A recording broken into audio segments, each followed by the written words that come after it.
guys, what's up? This is Blaze the Movie Fan. Now there is an important aspect of his career that happened near the end of the year. But before I move on to talk about that, I am going to show you a montage of the best clips from his commentaries back in 2010. I hope you guys enjoy. It's like riding a unicycle wearing a sumo suit moving a horse on a baby stroller through a bunch of winding hills. Good gravy, the jokes on Happy Meals are funnier than this. Okay, why is there even a gate here? Am I in a fucking aquarium? And why was it left open to begin with? Now look at that! It doesn't even fully close. Why doesn't the stupid orca just swim underneath? Because the gate is too low and it would probably hurt itself trying to swim under it. Or go around.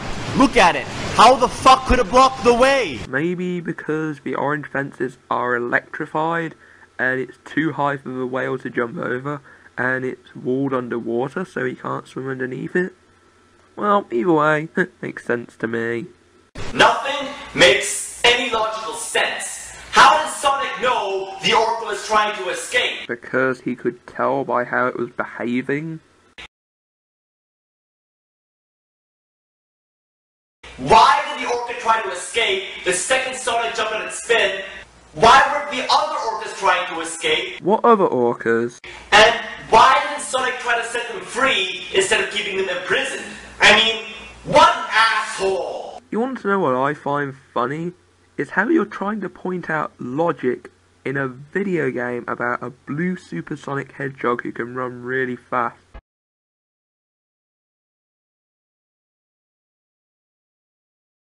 Wow, some hero he turned out to be. Shut up, Chris. Sonic is still way more badass than you will ever be, and this was to add more excitement to the story. Imagine if he was playing Super Mario Galaxy and he said, "Mario arrives there, but in the process Bowser steals the castle with Princess Peach and then Mario gets blasted into space. Wow, some hero he turned out to be." Just, why did you think that would be a creditable statement, or even a joke? It wasn't clever, nor was it funny. It was just stupid. Everyone wants to know why you get a practice areas. I just beat the first stage and I didn't hurt that guy, so I'm just gonna jump over all these things. I don't know if they hurt me or not, but whatever. Okay, now here's probably where NC-17 makes the biggest mistake in his whole review. You see those doors there? Well, you have to enter them to play little mini-games which help you practice all the game's moves, like switching heads and like hitting targets. They can really help beginners. Now watch. I'm just jumping around these fucking guys.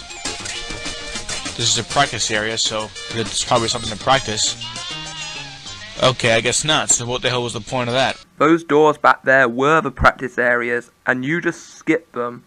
Now watch how this affects his review. Speaking of action figures, take a look at this one. It's a takeoff of Blanca. Good lord, how many times now has Navigator gone off subject? I honestly lost count.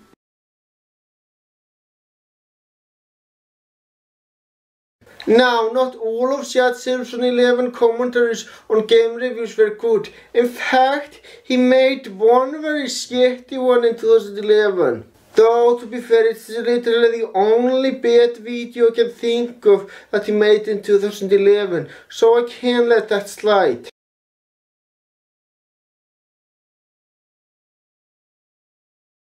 I am of course talking about his commentary on Silent Drop. For those of you who don't know, Silent Drop is a fucking troll. The main issue of Shadsilvson11's commentary on Silent Drop was so shit is because he took a troll seriously.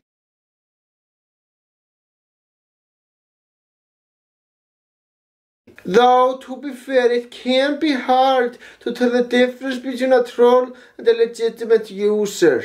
In fact, back then, not everybody realized that Silent Drop was a troll, so you know what, I can't let that slide.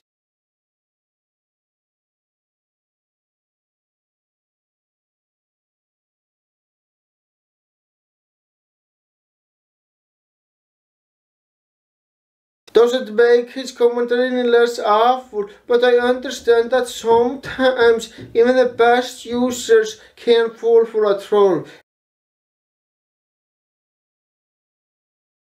I'll be honest, when I first saw the video back in 2011, I thought it was a fucking awesome video and I did rewatch it a lot. But thinking back at it, it wasn't that great.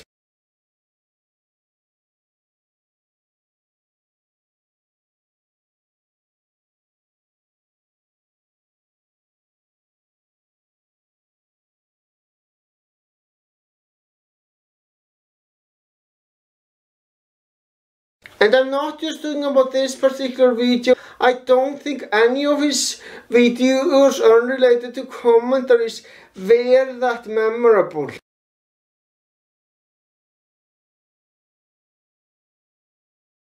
I mean, don't get me wrong, they aren't awful videos, far from it. In fact, they are very damn good. But his movie-related videos that had nothing to do with commentaries were nowhere near the quality of people like Jeremy Jahns or Chris Stockman. Or if you're the film fan, if you're gonna talk about someone who was relevant at the time. And it's not just his movie videos that aren't particularly great, it's also his Let's Play videos. They weren't particularly memorable either, and neither were his videos 5 Ways to Kill.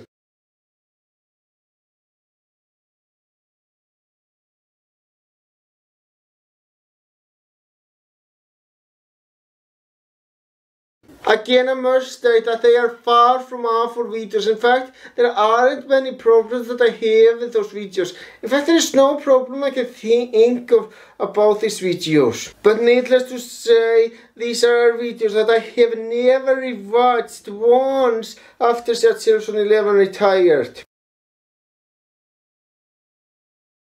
Now, what's very notable about 2011 is the fact that it's not the year where Shadsilvson11 made a lot of commentaries on game reviews.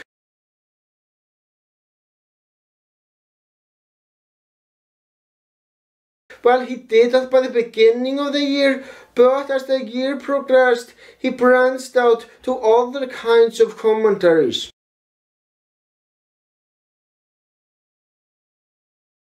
Most commentaries that he made in 2011 were multi-dimensional commentaries.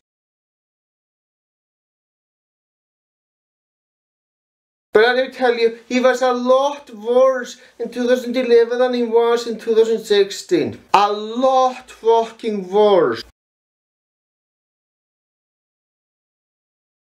Anyway, that commentary was great for the most part, but there is one issue that I have with it. It's the fact that Shadsilvson11 never said that Joshua should have skipped part of the video, even though it was an obvious problem with the commentary. Why did he never bring that up? Well, because for some strange, bizarre reason, most commentators, myself included, didn't skip any of the parts of the videos that they were commentating on. In fact, back in 2011, History was about the only commentator who did that.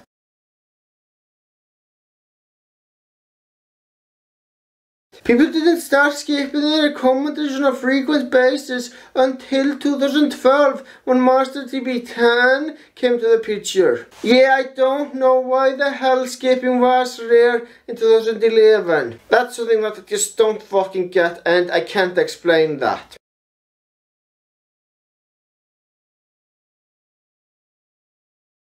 Now it's time to move on to Shadsilvson11's worst year, and that year is 2012. Why is 2012 the worst year in Shadsilvson11's career? Well, it's mainly because that's the year he made his worst commentary of all time. And that commentary was on the Irate Gamer's Silver Surfer review.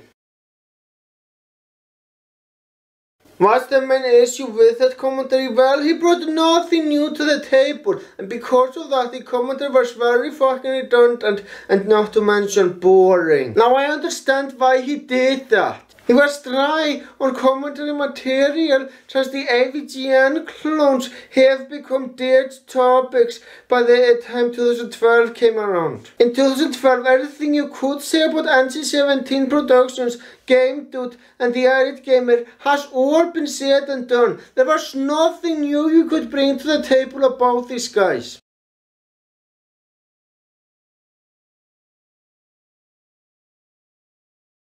The reason why Shadsilvson11 couldn't find new commentary material is because criticizing bad game reviews was his speciality. That's something that he was very fucking good at. And yeah, because of this, he made very fucking few commentaries in 2012, and it is very understandable.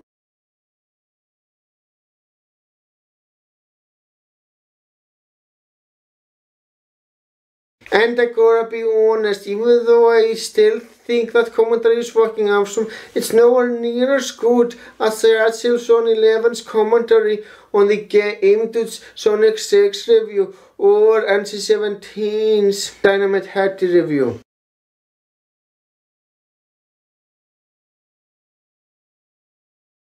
Well, we are near the end of Shadsilvson11's career.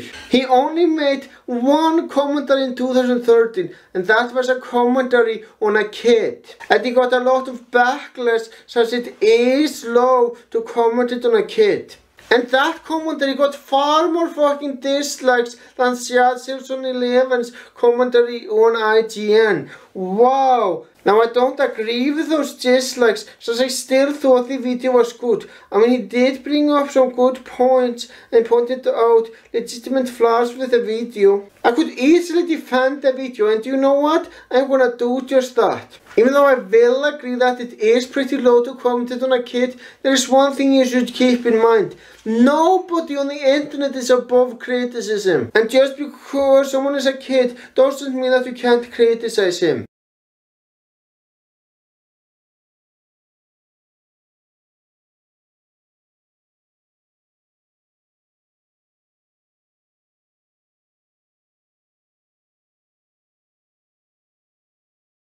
But I of course do my best to avoid commenting on a kid, but kids are still not above criticism on the internet. No one is.